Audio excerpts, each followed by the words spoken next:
Sennheiser antenna replacement today in the shop.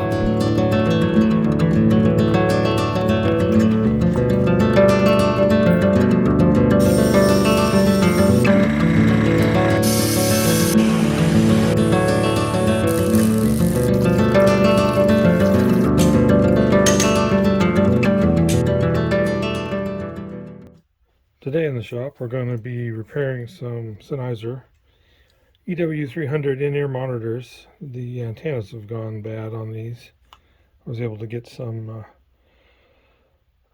replacement antennas off eBay, and they were fairly reasonably priced, I guess. So the first thing you need to do, you take the batteries out. I have a T8 Torx screwdriver, and so we need to take this lid off, battery lid. There's a pin here that you can use with the Torx to push that pin out. I don't have pliers handy to pull that. Hopefully I can, yeah.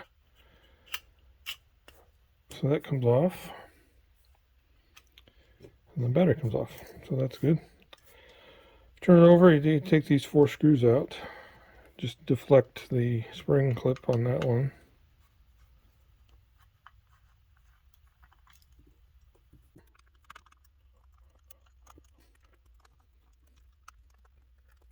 Now you can separate the halves. Take the battery off, cover on the back. Next you have to remove this screw, same Torx. That releases it from the front half of the metal enclosure.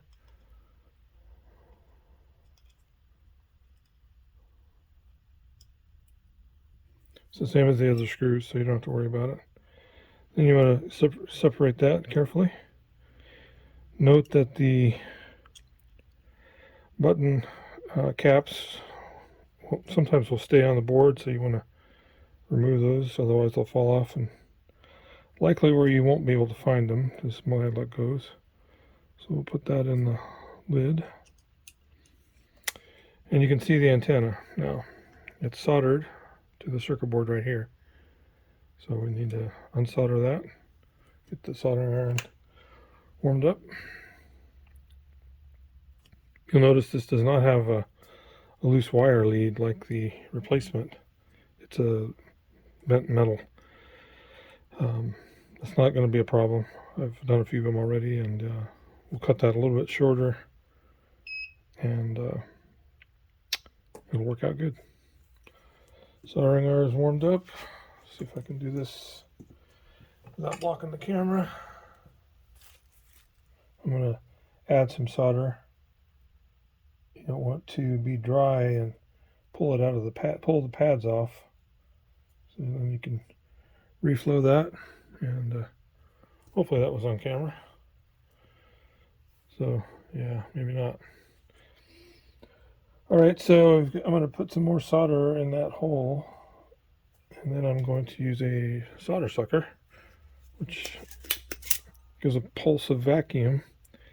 I'm going to heat that. That cleans the hole out. Alright, so I'm going to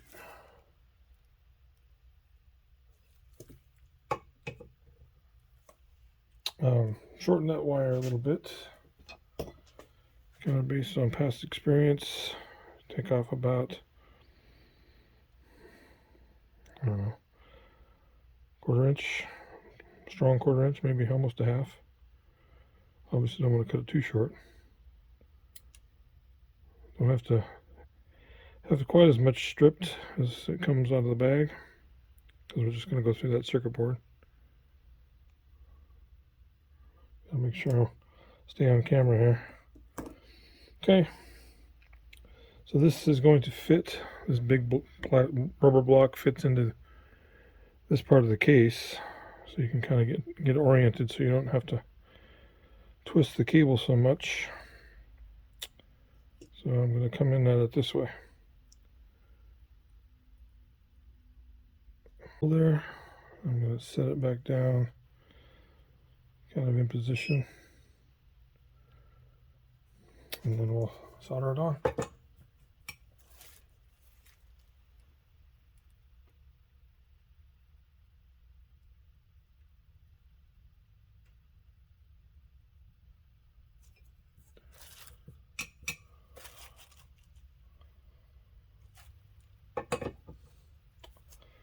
All right, that part's done. I need to confirm on the other one that that's supposed to be open like that. I don't know if I can zoom into this close enough. Let's see if we can focus again.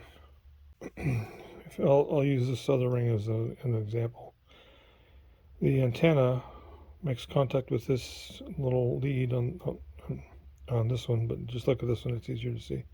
You do not want to solder to this outer ring because that's ground, so the inner ring will be the antenna. So when you do the soldering, don't be too sloppy, it'll short against that ground ring. Hope that was visible enough. So I'm just gonna do a little microscope check. To be sure, I'm gonna get my multimeter and make sure I didn't ground that out. No, good. Okay. All right, so now we're gonna put this back together. Make sure your buttons, caps are in the right spot. Set the circuit board in, kind of as you guide the strain relief there. Get that in first. You got to make the wire bend. Oh, let me show you this. The wire needs to fit. Wire needs to fit through this little channel in the metal. That way it won't get pinched. So make sure that happens.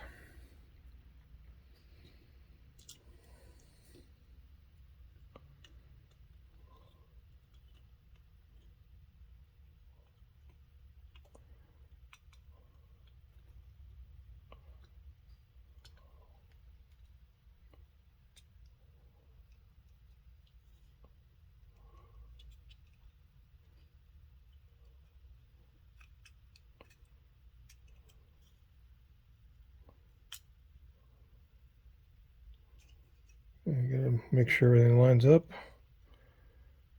You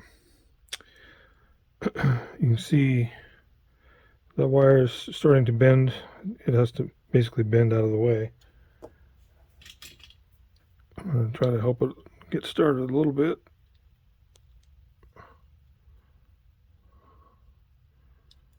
And then all this has to fit back together.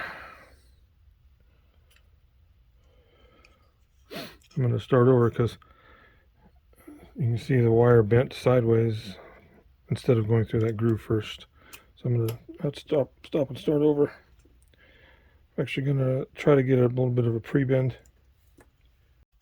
So what I'd recommend is take some needle nose and kind of make that wire bend down to kind of make it loop in between the circuit boards there before you try to put it together. That'll kind of help things line up better as you get further along. And then you want that wire to line up with that groove in the case.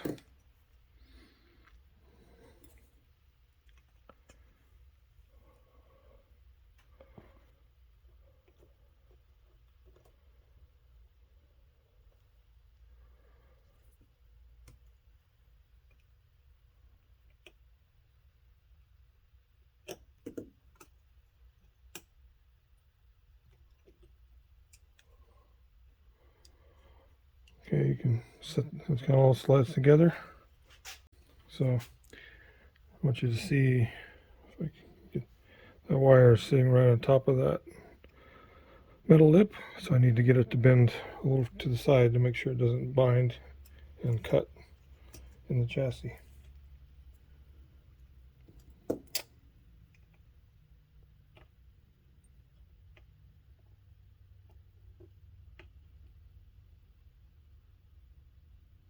I don't have a screwdriver handy to try my needle nose. I'm checking it under a magnifier over here. If you can see it well. see here. It does miss the metal, so that's what we needed. Okay, should be ready to bolt it back together. Put that screw into the, hold the circuit board down.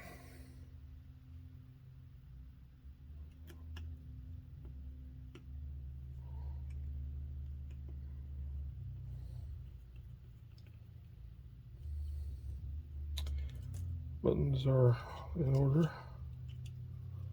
I think all the caps are in order. Now we can put the back half on.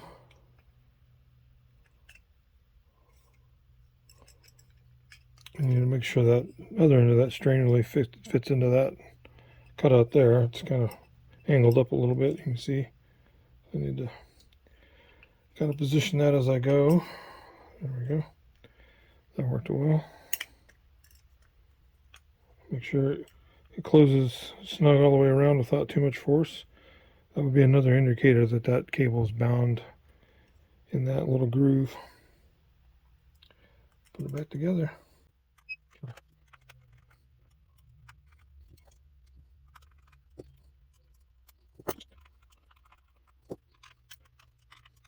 All right, the last thing to do is put the battery cover back on. So kind of want to make sure the holes still line up good. Kind of set it in place. I think works good. I didn't pay attention when I took this out. If it matters which way it goes in, kind of just push it in, push it all the way across. I'm going to open that battery door a little bit to take any tension off. Going in the last little bit can be kind of challenging, so I'm going to use something solid to push against that. It wasn't too bad. That closes good. Put the batteries back in and see what we got. I don't have a transmitter here to actually check the operation, but this has worked 2 other times, so I'm pretty confident. Anyway, that's the process. Hope that helps somebody out. One other tip, this is another unit I'm working on. I took the screw out, but it won't separate. And so I'm not trying not to force it. So I'm going to try to get a really thin screwdriver into the cap here so I can wedge that apart without jamming that screwdriver into my fingers. So yeah, I can pry that out easier to separate them. So the first one I did, as you saw, came out real easy. This one did not. So anyway, thanks for watching.